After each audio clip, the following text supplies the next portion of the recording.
What's up, y'all? Sparta here, and I want to do a. It's pretty much a When did I get this? I got this last Wednesday, so a 5 day impressions on the LG G6. Now, apologies for like the weird aspect ratio. I just want to try something different. I'm shooting in 21:9, so that when I upload this to YouTube, I want to see if the entire screen will be utilized, at least the full sides, because the top and bottom won't be. But I just want to test that out. Now, as far as the phone goes, I've been enjoying this quite a bit actually. From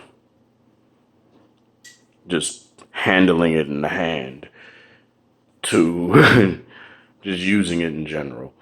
Now, a lot of people have doubts that this will be a fast phone because it doesn't have the Snapdragon 835 like the S8 and the S8 Plus do, or what the Xperia XZ Premium will have. And I think honestly that's kind of a stupid assumption to make, because how I've always how could I say this? My experience with every phone that I've used has always been this. Samsung phones are good for like the first half of the year. LG phones tend to be good all the way through and even beyond that point. Sony phones tend to be good as well beyond that point. HTC phones, while their software is smooth and fast and snappy, they're kind of I don't know. HTC phones always seemed boring to me. I don't know why. I love the phones, don't get me wrong, but they've always seemed really boring. Sure, they're great audio phones. They have great DACs, aside from the U Ultra. But as much as I've enjoyed like the HTC One M9 and whatnot, it was always boring to pick that phone up rather than picking up like my V10 or even my G6, my S6, my Galaxy S6. It felt pretty boring to do so. So without further ado, let me just do another brief overview of this phone. Snapdragon 821 processor, 4 gigabytes of RAM. You have your dual 13 megapixel cameras, one regular, one wide angle. You have your LED dual tone flash. You have your fingerprint / power button. You have your volume buttons. You have your 3.5 millimeter headphone jack. You have your mic, no IR blaster. You have your other mic down here. You have your USB Type-C port with fast charge 3.0, quick charge 3.0. And you have your speaker grill. Now, one thing I want to touch up on, when I eventually get my S7 back, I will do a video comparing these two, but this speaker is way louder and more clearer with the same amount of water resistance as is on my Galaxy S7. Now, a lot of people have said the Galaxy S7 had a terrible speaker. I never thought that. I thought it had a good speaker for what it was, for having water resistance. But as far as this goes, this speaker is loud and rich. Sure, it's just one single firing side speaker, and there's no stereo speaker array like there is on like the iPhone 7, the HTC phones, or anything like that. But honestly, I can deal with that. I don't necessarily care. You have your antenna bands, your 1, 2, 3, 4, and your 5. You have your 5.7 inch 18:9 display, or 2:1 display. You have your 5 megapixel wide angle camera. You have your proximity sensor. You cover it and the always on display goes off. And you have your what is this shit called? I always forget what your call speaker. I'm gonna just call it that. Your call speaker. I always forget what they're called. And that's pretty much it. Just glass on glass with metal band. Honestly, what do I feel about this design? I feel it's very beautiful. Like it feels like a almost like a crime to put a case on it sometimes, but I do when I truly need it. I haven't had any like build quality woes. Like this doesn't feel cheap. This doesn't feel like it's about to like creak or like pop off or anything like that. I haven't had any like light bleed issues aside from the obvious, which is from the secondary display, which from an LCD you kind of have to expect that. But I haven't had any like, if you turn the brightness all the way up, you can't see like, you, you won't be able to see like light bleed in the corners or anything like that. And I think that is very good because what I've had like a lot of issue with a lot of phones, or not even like phones, but a lot of like what I've had issues with like the G5 and whatnot, and even a bit with my V20 is light bleed issues, and that's like, and especially with my G5, I had issues with like I always forget what the fuck that's called. Screen burning. I've had an issue with screen burning on my G5. It's not on here. It's not on my V20 either. I think the G5 overall was a pretty poorly made phone, but I still loved it nonetheless. I have no dead pixels. I have none of that on here. And let me talk about the attention to detail here. You know, as you guys can see, this is a metal earpiece right here. See, I just remembered it. It's not what like Samsung does where it's plastic. And it is plastic. It may feel it may be like a premium plastic. I don't know. It actually might be metal, but it doesn't feel well made. And call quality on here is very great. It's very good and loud. So you don't have to worry about that if value being able to call someone, which a lot of people don't anymore, which is kind of sad. Why call it a phone if you don't use it for what it is meant for? Now, the user interface. Now, I have the black theme installed. It comes preloaded with themes on it. It comes with its stock LG theme. It comes with this platinum theme, which I might actually try out soon. It has the high contrast theme. Like, it has these themes to coincide with, like, which color G6 you get. The white for if you get it from Korea. The platinum for, this phone, this particular color here. The black for when you get, you know, when you have the Astro Black model. But I have it on this one and it has honestly been good for me. I might switch to Ice Platinum just to try the platinum theme just to try it, but honestly it's not necessarily bad to mix and match themes with your color phone. Now gaming. Gaming on here has been very solid. I guess the only real issue would be like, optimization with the 18:9 display. And games like MKX in particular, I'll load it actually. It'll always show that even when I unclick always show. That kind of makes me mad. Like, don't ask me if I don't want you to show it, if you're still going to show it. But give me a second here. Now, a lot of what goes wrong with MKX isn't the fact that it doesn't scale well. It scales pretty well. But the problem is that with certain user interface elements in this particular game, it'll like stutter and jitter and shit. Like it won't do it right here, but say I go into a battle, like I'll just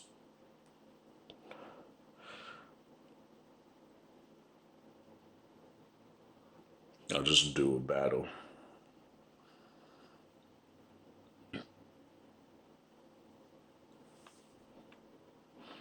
The game still loads pretty fast. Well, it's not even in 18 by 9. Hold on. Now, if you switch it to go into 18 by 9, and that's what I mean with the optimization shit, it stutters and shit and decides. And as you guys can see with like the little loading icon, it goes way in the corner and gets cut off. That's essentially what I mean, is that a lot of user interface elements within this particular game get cut off. I'm not going to play it honestly, but I'll go into another game. A game that just got released, and that's Super Mario Run. Now, this game scales pretty well, if I'm to be honest. The only real problem is that a lot of user interface elements gets crunched up, and that's really the crux of it. Is that due to it's not being optimized, due to apps not being optimized for this aspect ratio, this is gonna happen. It's even gonna happen on the Galaxy S8 and S8 Plus, which haven't even like a slightly higher resolution, not resolution, but aspect ratio. As you guys can see, your tickets bubble get melded into your Toads bubble, get melded into your Coins bubble. And same down here, your menu with your tour, your rally, and it all gets crunched up essentially. And it's not terrible, but there's also like certain things that happen where when you're playing a certain wait, what did I do? No, I don't want easy mode on. The fuck. But overall, it loads fast still. It doesn't load any slower. The only real problem is that, as you guys can see, there's black bars at the bottom as well. So as soon as Nintendo decides they want to, I'm not really doing this any like good. I'm just mainly because I'm looking at the camera through the camera viewfinder rather than. But as you guys can see, the black bars there. It kind of detracts from it, but once you get on the roll, you kind of don't need to worry about it because it's not going to go any farther than from down there. But I really hope that soon all these app developers decide to make their phones optimized for it because, the highest selling phone manufacturer has made it so that they have an 18.5 by 9 display. So you shouldn't see this for long, but for YouTube video in particular, there's going to be a gap where it takes a bit for people to go to 18 by 9 because they've been shooting in 16 by 9 for years. So keep that in mind. Battery life. So let me give you a rundown of how my day was on Saturday. Was it Saturday? Yeah, it was Saturday. Okay, so I left the house at around like 10:30 or something, or no, 11. Took an Uber, went to a mall that's at least like 25, 26 minutes away. It was on 100%. I was using the phone a lot, and it went down to at least like 80. And I hung out with my friend after I saw the Ghost in the Shell movie, which don't let what reviewers say get to you. That is a great movie.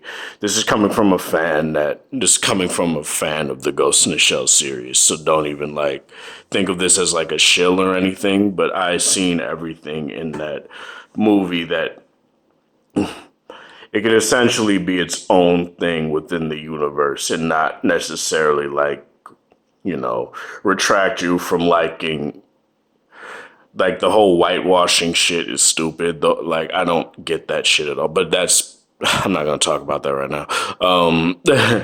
So I went to see that. Went to my homie's house. I didn't bring my charger with me, kind of on purpose.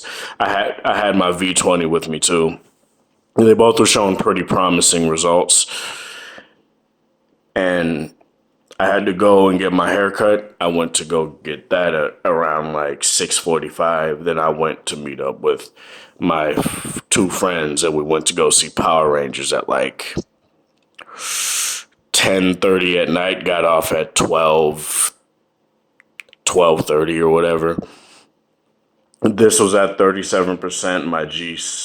My V20 was around like 50 something or 40 something, and they were on 15 hours of standby time. Now, this ultimately depends on your use, but this had a little bit more battery gotten out of it than this did.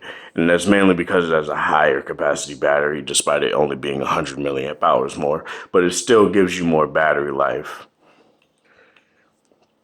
And it still feels good to use and all that shit, even despite the fact that you can use it quickly and you'll use it. I'm not saying use it in short bursts, but I'm just saying use it properly.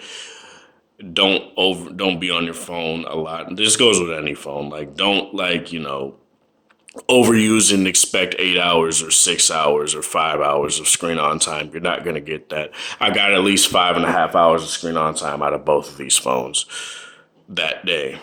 So, and I got home around like 1 or 2 in the morning and put them on the charger. Went to work the next day, had no issues. So, yeah. But also another game a game that scales well that you don't have to fucking the freaking even the freaking app scaling thing doesn't even come up when you swipe from the bottom.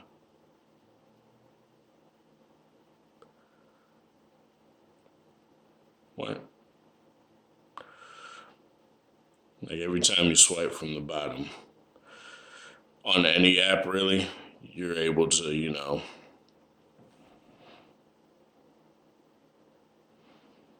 use the phone with no problem.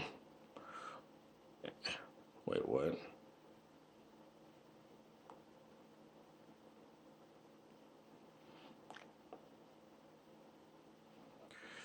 And essentially, you can just skip the tutorial and have no problem.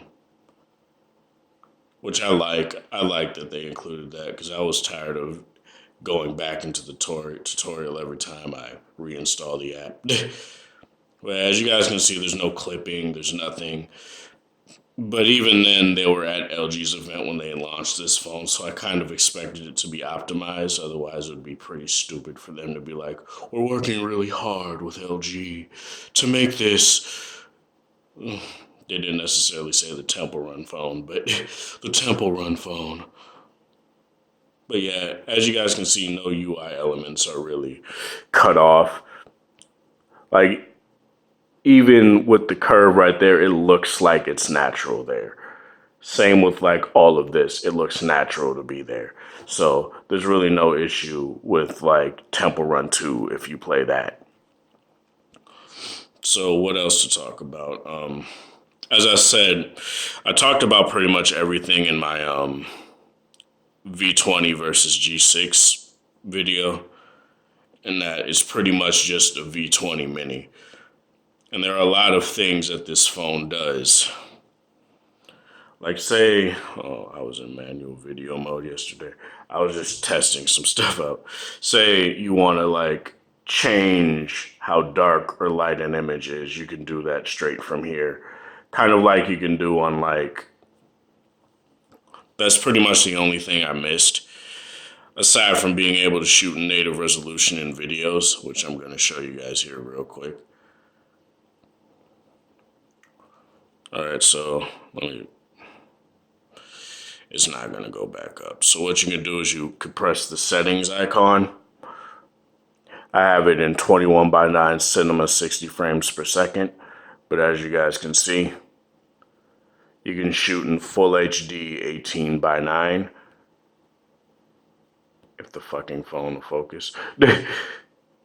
I don't understand what is going on. Come on, man. Shit. You know what? You know what? It's acting real finicky right now. You can shoot in full HD, so 1080p, 18 by 9. I'm pretty sure it still stays at 60 frames. It does. So you can do that if you want to, and it'll be nice and smooth. I haven't taken video with this yet, but I will. Well, obviously I have because I made a video on it, but I haven't taken hardcore video with it yet. But as far as this goes, there really isn't anything that's bad about it. Nothing really like, this is just my first impressions on it. Oh, my review will be on Wednesday. Well, I'll talk about everything. I know this is a long ass video, but I just wanted to make this. But yeah, that's pretty much it. I'll come with my review on Wednesday, cover everything. This has been Sparta. Thank you guys for watching, and thanks for the support. Have a good one.